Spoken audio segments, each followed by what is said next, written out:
Bonjour et bienvenue, c'est Bertrand de la Fondation Magister, l'école des héros du monde réel, pour le 17e épisode de la série sur le thème de la reconnaissance, du succès externe, de la patience, de la confiance, de la vision, de la résolution, de l'abondance, de l'audace et de la loi d'attraction.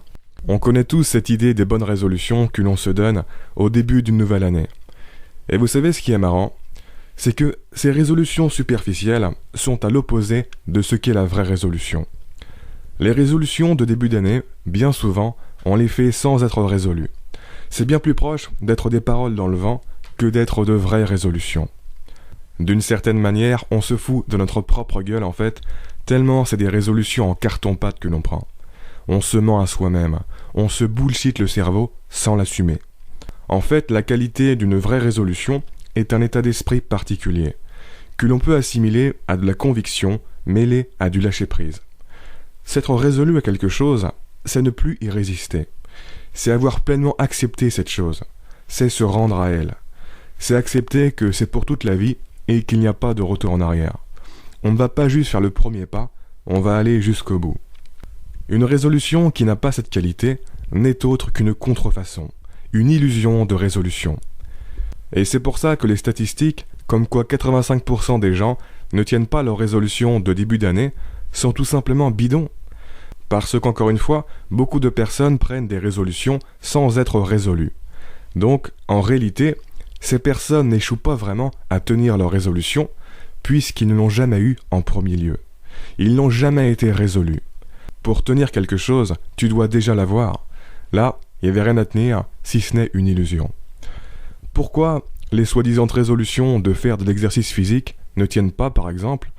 Eh bien, parce que les gens ne sont pas résolus à en faire toute leur vie. Jamais ils se sont résolus à faire de l'exercice sur le long terme. Jamais. C'est de la résolution en carton-pâte.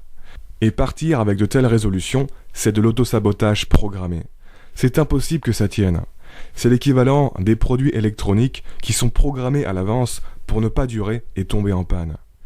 Et au fond d'eux, les personnes qui prennent ces résolutions en carton-pâte, elles le savent. Ils se mentent à eux-mêmes en se disant qu'ils ont pris des résolutions. Ils les prennent pour se donner bonne conscience en début d'année, mais au fond de leur tête, ils savent qu'ils sont en train de s'arnaquer. Il y a une partie de leur esprit qui sait déjà qu'une fois le mois de janvier passé, tout cela sera probablement abandonné et oublié, ni vu ni connu. Leurs résolutions low cost seront déjà à la poubelle en février, et ils ne seront pas étonnés. Parce que quand tu prends un produit de merde qui ne vaut rien, tu n'es jamais étonné qu'il tombe rapidement en panne et ne marche plus. Dès le début, tu t'attends à ce qu'il soit instable et tombe en panne d'un jour à l'autre. C'est juste prévisible. Ça serait un coup de chance que ça fonctionne bien sur la durée, alors que ça n'a pas été pensé pour. Si tu voulais vraiment que ça dure et que ce soit stable, tu aurais investi dans de la qualité. Tu n'aurais rien laissé à la chance. Mais ça t'aurait coûté plus cher. La vérité, c'est que les personnes qui prennent des résolutions en carton-pâte ne se voient pas du tout tenir leurs résolutions mois après mois. Ils ne se voient pas du tout ne pas revenir en arrière. Au fond, ils résistent à cette idée de vraiment faire ça toute leur vie. Ils essaient de ne pas y penser. Parce que ça impliquerait plein de changements durables dans leur vie. Des changements en profondeur. Et ils ne veulent pas en payer le prix. Tout ce qu'ils vont faire, c'est voir ce que ça donne en début d'année et se laisser le temps de voir. Ou plutôt, se laisser le temps d'oublier sans vraiment se rendre compte, histoire de ne pas faire face à la réalité et se dire qu'au moins ils ont essayé. Tu parles. Le problème est qu'au fond d'eux, ils espèrent se passer de faire de l'exercice physique. Ils espèrent que ce ne soit qu'une phase temporaire et qu'ils puissent revenir en arrière un jour. Jamais ils se sont résolus à l'idée que c'est pour toute la vie. Il y a un gros voile de brouillard sur le futur. Ils ne sont pas prêts mentalement à tenir cette résolution. Ils se font simplement croire à eux-mêmes qu'ils le sont. Ils rusent avec eux-mêmes pour se bercer d'illusions positives. Ils prennent une résolution en carton-pâte qui ne coûte rien, mais qui leur donne temporairement bonne conscience. Ce qui est ridicule. Soit tu prends une vraie résolution, soit tu n'en prends pas. Mais respecte-toi et ne prends pas un truc tout pourri entre les deux qui ne va même pas tenir 2 mois. Ça ne ferait que prouver à ton subconscient que ta parole ne vaut rien et que tu ne tiens pas vraiment à changer et à réussir. Ne te voile pas la face. Si tu n'es pas résolu à tenir toute l'année, alors ne fais pas une résolution pour l'année. Fais une résolution pour le mois de janvier. C'est important pour ton estime de toi de ne pas briser ta parole à tout va et de tenir tes engagements. Et si ça compte vraiment pour toi de réussir plus que le mois de janvier, alors tu mets les chances de ton côté et tu investis dans de vraies résolutions de qualité, des résolutions pensées pour durer. Tu ne prends pas vite fait une contrefaçon low cost qui va tomber en panne dès les premières utilisations. Non, tu investis dans de la vraie qualité. Ne sois pas comme un gamin qui fait une fugue sur un coup de tête et qui se dit que c'est pour la vie, qui ne reviendra plus jamais chez lui, alors qu'il n'a même pas pensé à comment il va faire pour tenir la prochaine heure. Une personne sérieuse qui veut vraiment partir pour un long voyage et ne pas revenir en arrière, elle se projette et se prépare à l'avance à ne pas revenir en arrière et pouvoir faire l'ensemble du voyage. Elle ne se prépare pas juste pour le départ, elle se prépare surtout à ne pas revenir. Elle visualise la fin et le milieu de sa vie comme ça, parce que si elle ne se prépare pas à ne pas revenir, l'issue probable est qu'elle va vite faire demi-tour peu après être partie, parce qu'elle se rendra compte qu'il lui manque plein de trucs. Donc, encore une fois, si de penser à ne pas revenir en arrière, si de penser à tenir une résolution jour après jour, pendant les années à venir jusqu'à ta mort, ça te stresse, ça te met mal à l'aise, alors c'est que tu n'es pas résolu. Tu n'es pas prêt à réussir et tu as encore des choses à clarifier dans ta tête et dans ta vie. Tu dois encore clarifier tes valeurs. Parce que si tu étais résolu, tu serais en paix en pensant à ta vie comme ça. Parce que ça serait très clair que c'est ça qui t'attend si tu vas réussir à tenir cette résolution.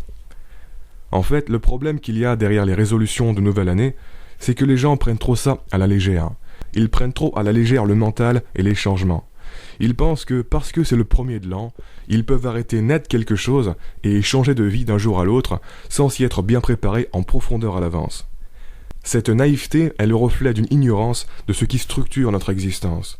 Parce qu'il n'y a rien de régulier dans notre vie qui ne joue pas un rôle sur le maintien de notre équilibre intérieur. Tu ne peux pas simplement enlever ou ajouter quelque chose de régulier dans ta vie et espérer que l'équilibre tienne tout seul comme par magie sans faire d'autres changements pour contrebalancer. Ta vie est un système et tu dois la traiter comme telle.